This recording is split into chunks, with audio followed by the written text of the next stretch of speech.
Bawat larawan ay may kwento. Minsan, hindi natin agad nauunawaan. Pero habang tumatagal, nagiging malinaw kung bakit nangyayari ang isang bagay. Hindi palaging madali ang daan. May mga saglit ng pagkalito at paghinto. Pero sa bawat pagpapatuloy, may natutuklasan tayong bago. Sa mundo, maraming sandali na parang simpleng pangyayari lang. Pero kung titignan mo ng mabuti, may ibig sabihin ang bawat kilos, bawat saglit, at bawat pagpili natin kung paano titignan ang isang bagay. Everyone, take out your colored pencils and draw your happiest memory.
Tama naman ang mga sagot. Pero baliktad na naman ang sulat. Paano ko ito mabibigyan ng tamang puntos? Kung hindi ko mabasa ng maayos, na pagsulit, dapat maayos na yan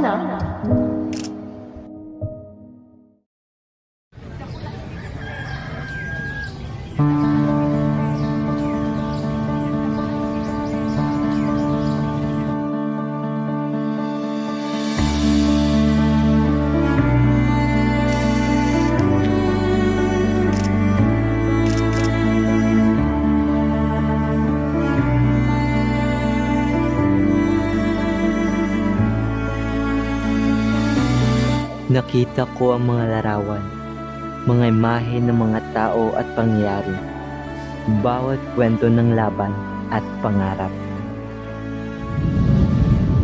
Isang mananayaw na walang pandinig, ngunit nakakaramdam ng ritmo sa hangin. Isang manunulat na may disleksya, patuloy na nagsusulat sa kabila ng mga hamon. Ako, isang photographer na may achromatosia, ngunit nakikita ko ang mundo sa aking sariling paraan. Hindi kailangang maging perpekto ang lahat. Ang mahalaga ay matanggap natin ang ating sarili, magpatuloy at mangarap.